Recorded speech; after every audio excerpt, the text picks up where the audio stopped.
This is everything that I have learned about manifestation over the last 20 years. The lessons I wish my 20-year-old self knew. I've built businesses for others, my own business, traveled the world, hit the highs and crashed into the lows. These laws are what kept me moving forward. But if you don't understand them, you're gonna stay stuck in the exact same patterns over and over for a while, no matter how hard you try to manifest. Now, before we get into the 6 laws, let me be clear, this video is not clickbait. If you're newer to manifestation, this is gonna give you the foundation I never had.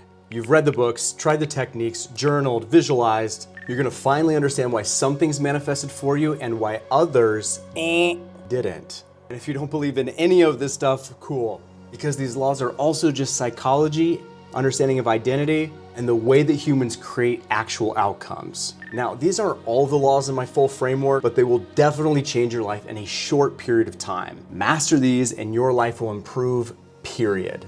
So here's what we're gonna do today. I'm gonna walk you through 6 laws that took me 2 decades to understand. Laws I learned through real experience, not theory. And as they click for you, manifestation stops feeling random and starts feeling inevitable. Law number 1, manifestation itself.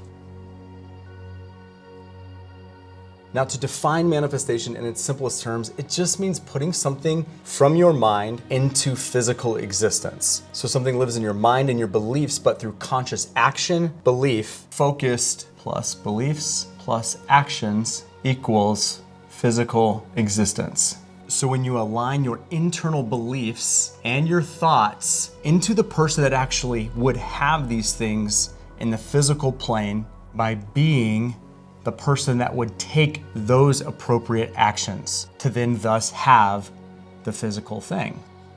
Now, one of the very first things that I had actually manifested was a luxury apartment. Manifestation isn't just thinking about something, hoping it's gonna come into existence. It's about the detailed thoughts, the beliefs, and the actions, and then the being. It's aligning your internal world to a version of you that already has those things. What would that person be doing? How would that person be showing up? What actions would that person be doing? I can remember the first time in my life earning multiple 6 figures, and at the time I was still living in a really bad neighborhood in LA.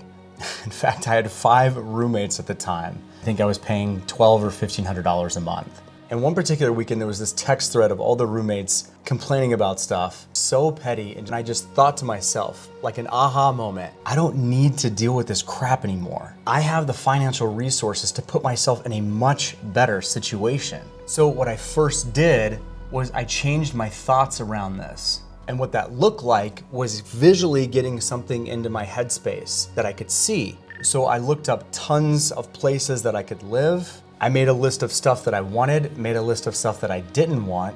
And the more that I looked at these on my phone, in fact, I even put my wallpaper at a luxury apartment so I could see it all the time. And I put tons of apartments on a list so I could see them and then scheduled to actually go view these places. And so it started with images. This is not a very good house. Lots of them. Then turned into scheduling those visits, then turned into actually going and seeing them in person, right? And as I'm doing this, kind of multiple things that are happening. My thoughts are actually becoming real things, I can see them. Then my beliefs about who I am, what my opportunities are for my living situation, those start to change. Then when I actually go in person and see them, I meet the listing agent. These things started to become a reality. And I can specifically remember going back to my old place that I lived with all my roommates and just having this experience of, oh my gosh, this is actually becoming real. And also looking at my bank account, I was able to make a real choice to say, hey, this is actually something I can afford.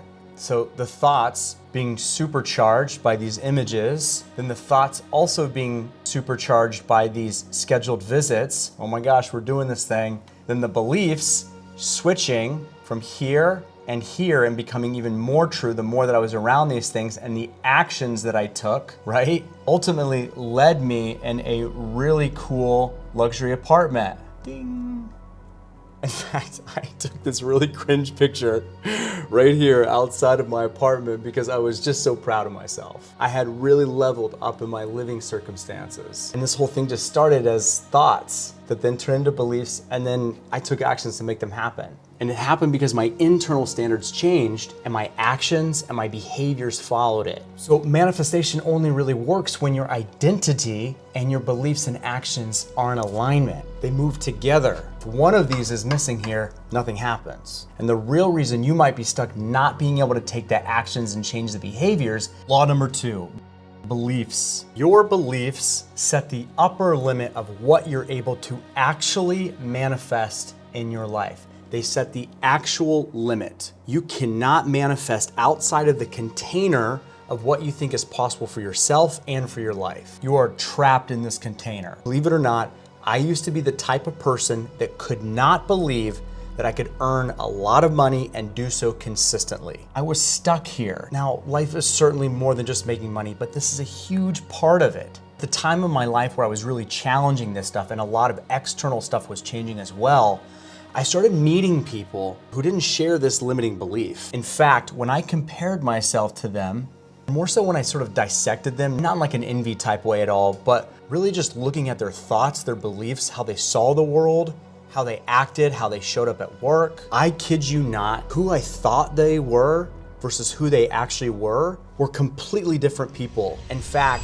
if we were to go toe for toe, I was more intelligent, more well-read, I was a harder worker, but these people were far out earning me. And if I were to boil it down, they just simply didn't have the same beliefs that I had about how much they could earn, how much effort it took, and what they believed they were entitled to in life. They were completely made up, by the way. They just had a different internal story. And that realization completely shattered my limiting beliefs. These went away. So when you change your beliefs, manifestation becomes in the realm of possibility.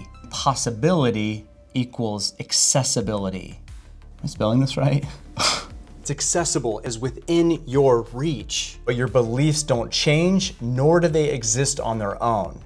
They attach to something much deeper, which brings me to law number 3, identity attachments. This is a much more in-depth topic that I can't cover fully in this video, but I'm gonna give you the highlights. Basics, your identity, who you are, works sometimes like a thermometer. So no matter what you try to manifest, no matter how crazy, no matter how big, no matter how beautiful these dreams you have in your mind are, it's always gonna return to the level that your identity is. It's like the room temperature. You'll always return to the room temperature of what your identity is. The baseline, we'll call this 72 degrees. If you're watching this in the UK, I think that's about like 20 or 22 degrees Celsius. Correct me if I'm wrong. One of the quick ways to know what your baseline is, if you're wondering how do I find out what my room temperature is, one of the quickest ways to do that is think of yourself as an archetype. What are constant themes in your life that have repeated themselves over and over, and who has been doing that? Well, who is the archetype that you've been living from that had then thus have those results that you have? For example, for me, I have always been the underdog. This identity, or more so, this archetype of a person started for me at a very young age. For those who care to know my background or my history, you can watch that in another video. But my life lens, my worldview was that the man was trying to get me. Other people were trying to shut me down. And this identity or this archetype that I was living into got started around 7 years old, very young age. Your archetype, your identity, the way you show up in the world has actually been in existence for a very, very long time. Not only is this archetype, this identity has worked for you in many ways. The underdog identity fights against odds.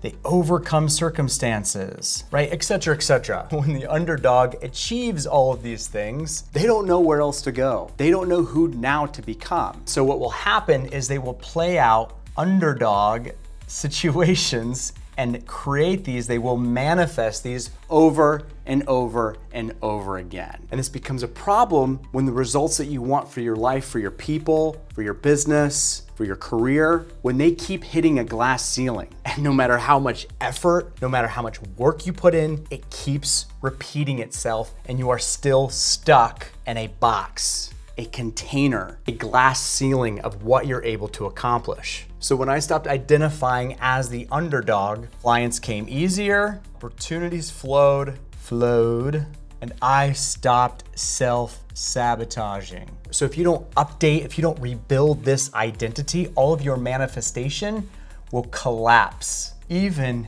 if the desire for the thing that you want, even if the dreams that you have are so big. Now, quick pause here. If you want to take these laws and have them applied directly to your business and your income, click the link below. And I'll show you exactly how high performers are doubling, tripling, 4x, 5xing, even 10xing their income and their results by rebuilding their identity and their internal world first. Now, identity is the deepest. It is the seed which everything fruits from. But for this video, what I want to talk about is something really nasty that also has likely hijacked your results.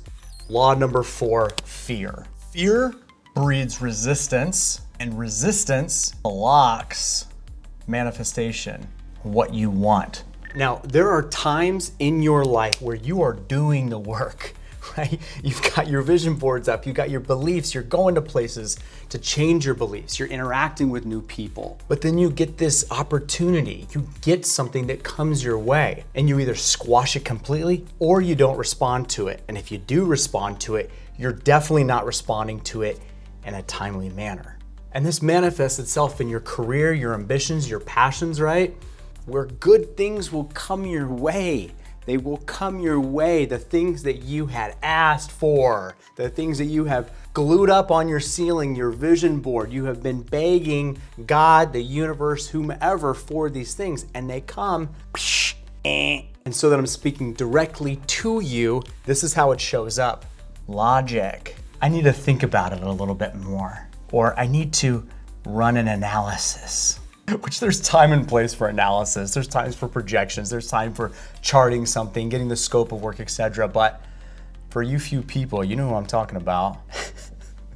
Analyzing this thing to kingdom come. It also looks in perfecting something. I'm not ready to launch, it's not ready. Or a potential special person, a potential significant other, right? We delay a response. Someone expressed interest in you, a mutual friend introduced you to somebody, maybe someone sent you a DM, maybe a girl or guy you met at the club the other night, you guys hit it off, they hit you up, you see their message, and you don't respond to it. And you're trying to act like, oh, I'm gonna cool it off. Because really what you're trying to do is you're trying to hold up appearances, you're trying to look cool. The truth of this is you're low-key blocking it. Just call it what it is. You asked for something, you took action to do it, you're starting to potentially get the results of it, and then you're because of this fear that you have. There's some sort of fear going on around this. And I don't want to put words in your mouth, only you know what this is. But what I'm gonna tell you is, this is coming from somebody who was covered in fear for a very long time. I'm talking terror. Is that fear primarily only gets reduced by massive action or by incremental exposure. These both have their time and place, so one is not better than the other. But by and large, anybody who has ever built something, who has ever done something extreme, you guys can attest this. In fact, you should put it in the comments as an encouragement to somebody else, is that the fear didn't really go away. You figured out a way to take action in the midst of having that fear. And then through repetition, through time, it diminished. You became desensitized to it. There's a bit of a third thing that I want to add on here that's a little bit of a bonus, a very subtle at times, but massive thing, mostly, that determines your overall action, the physical existence of having the stuff that you want. Which brings me to law number 5. Your frequency, or as Dr. David Hawkins calls, your level of consciousness. This is like the tone that you operate from, your mental state. Are we operating from a place of scarcity, fear, abundance, stress, chaos? And you can see here on this chart what the map of consciousness actually looks like.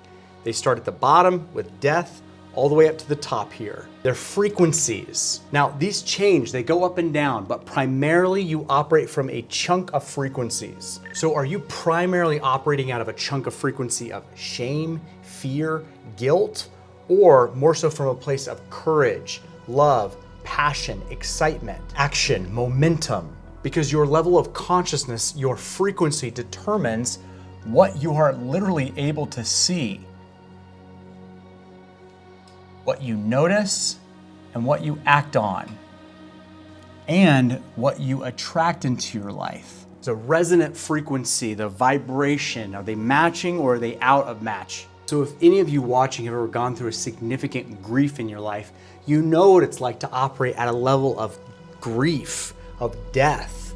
You're sort of just attracted to sad things all the time because they resonate at the frequency of what your life is experiencing right now. They're in alignment. I remember in my late teens and early 20s that I was dealing with so much grief that all of my favorite movies, my favorite song selection, pretty much everything in my life had to deal with the frequency of sadness.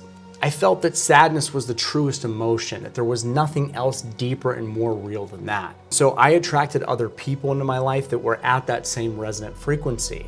And this isn't a wrong or bad thing to do at all. There are seasons and reasons in your life where these happen. And there's a ton of benefits of having people in your life, having your music, having your content, whatever it is, resonate at the frequency that you're at. There are great opportunities for belonging, for connection, for shared human experience. The challenge gets to is that when you've been vibrating at that frequency for such a long time, you're wanting things in your life to change, you're wanting things in your life to improve, you're wanting to vibrate at a different frequency. And you want to attract different stuff in your life. You're sort of forcing yourself to say that this season of my life is over and I want something different. And this also happens when your colleagues, your coworkers, maybe your employees aren't resonating at the frequency that you want and where you're trying to get to.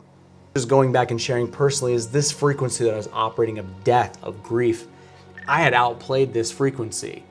It had served its purpose and it was just so comfortable because it was what I knew. It was like a stinky blanket, right? That you've had since a kid, that you have so much comfort and so much memories to and so many things to it, but it's time you've outgrown this thing. And so for me, I had to let go of a lot of sad things that I was just so attached to. And that identity that kept its way that long for a long time, in simple terms, is just played out. It's the song that you once loved, that you listened to over and over and over again on repeat. And it's just like, bro, okay, we need to change the song here. And we need to do this because we want other things for our lives. And you literally can't manifest things that you want that are not in resonant frequency, that are not in alignment with what you're at, because the frequency contradicts it. It's like sine waves that cancel each other out. And then there's the final law, the one that reframed everything I thought I knew about struggle. Law number 6, pain is neutral. Pain is not a sign that you are blocked. It is neutral. It is feedback. See, all these pain data points that we have, right? The only time they become negative, boom, negative.